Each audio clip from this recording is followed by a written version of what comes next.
미국과 이란이 만날 준비를 마쳤고 파키스탄에서 회담이 곧 열릴 것이라고 독일 외무장관이 밝혀 이번 전쟁의 향방의 분수령이 될 전망입니다. 트럼프 대통령의 이란 발전소 공격 유예 연장에도 유가는 급등했고 뉴욕 증시는 동반 하락한 가운데 원달러 환율은 1,510원 선을 넘어섰습니다. 뉴욕 연결의 자세한 내용 알아보겠습니다. 이승윤 특파원. 네, 뉴욕입니다. 네, 미국과 이란이 전쟁 한 달 만에 종전을 위한 직접 대화에 나설 것으로 보인다고요? 네, 그렇습니다. 요한 바데풀 독일 외무장관은 미국과 이란이 물밑 간접 협상을 거쳐 조만간 파키스탄에서 대면 협상에 나설 전망이라고 밝혔습니다. 바데풀 장관은 언론 인터뷰에서 양측이 직접 만나기 위한 준비가 완료됐다면서 희망과 신뢰의 첫 신호라며 긍정적으로 평가했습니다. 또 양측의 초기 입장들은 제3자를 통해 서면으로 교환한 것으로 보인다고 덧붙였습니다. 앞서 전날 이샤크 다르 파키스탄 부총리 겸 외무장관은 자국의 중재로 미국과 이란이 간접 대화를 하고 있다고 밝혔습니다. 또 미국은 15개 항목의 종전 제안서를 제시해 이란이 검토하고 있다며 튀르키예와 이집트 등도 지지를 보내고 있다고 설명했습니다. 다만 이란 측은 중재국을 통한 의견 교환은 시인하면서도 여전히 미국과의 협상서를 공식적으로는 부인하고 있습니다. 이란은 미국 측 종전안을 거부하고 전쟁 피해 배상과 재발 방지 약속, 호르무즈 해협에서의 이란의 주권 인정 등을 담은 역제안을 한 것으로 알려졌습니다. 이런 가운데 프리드리히 메르츠 독일 총리는 이란 전쟁이 이란의 정권 교체로 이어질 가능성은 작다고 예상했습니다. 도널드 투스크 폴란드 총리는 중동 전쟁이 향후 며칠 안에 격화될 가능성이 있다고도 말했습니다. 바데풀 독일 외무장관의 발언 직접 들어보시죠. Es gibt erste Anzeichen, die zuversichtlich stimmen können, dass solche Gespräche stattfinden sollen. Die Kommunikation, die Abstimmung dazu, die ist schwierig genug. Es gibt mir Anlass zu vorsichtiger Hoffnung. 네, 그런데 이란 본토 타격을 강화한 이스라엘이 이란 핵시설과 제철소까지 폭격했다고요? 네, 그렇습니다. 이스라엘군은 이란 마르카지주 아라크 핵시설 단지에 있는 혼다브 중수 원자로를 공습했다고 발표했습니다. 이어 현 상태의 중수는 핵무기용 중성자원으로 활용될 수 있다며 이란이 핵무기용 플루토늄 생산을 위해 계속 시설을 복구하려던 정황을 확인해 다시 한번 시설을 타격했다고 밝혔습니다.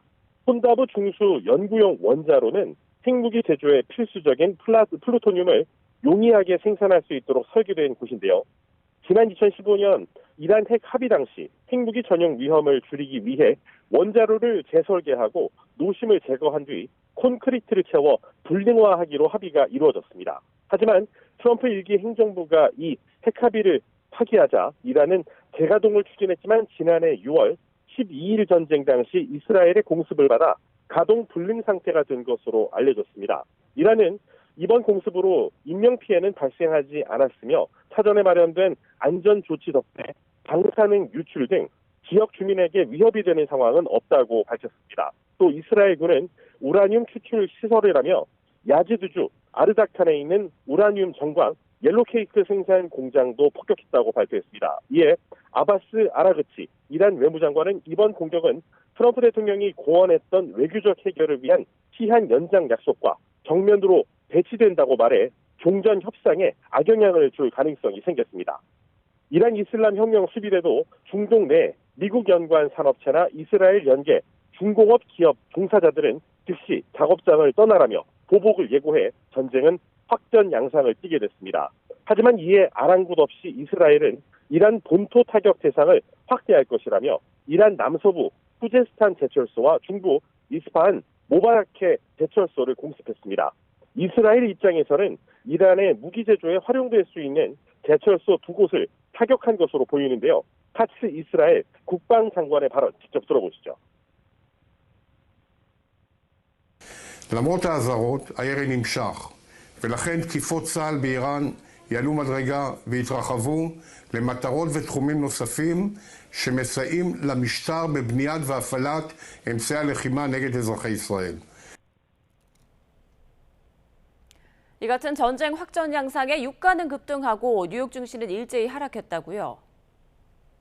네, 그렇습니다. 뉴욕 유가 기준인 5월 인도분 서부 텍사스산 원유 가격은 전장보다 5.46% 상승 마감했습니다. 국제 유가 기준인 5월 인도분 브렌트유 선물 가격도 급등하며 3년 8개월 만에 가장 높은 수준을 기록했습니다. 뉴욕 증시 3대 지수는 이란 전쟁이 장기화할 가능성에 주목하며 일제히 급락 마감했습니다. 이란 전쟁 장기화에 따른 글로벌 달러 강세 속에 원달러 환율은 뉴욕장에서 상승폭을 확대하며 1,510원 선을 드디어 넘어섰습니다. 외교 전문가들은 우크라이나 전쟁과 달리 이란 전쟁은 어느 정도 끝이 보이지만 종결되기까지는 몇 주가 더 소요될 것으로 내다봤습니다. 지금까지 뉴욕에서 YTN 이승윤입니다.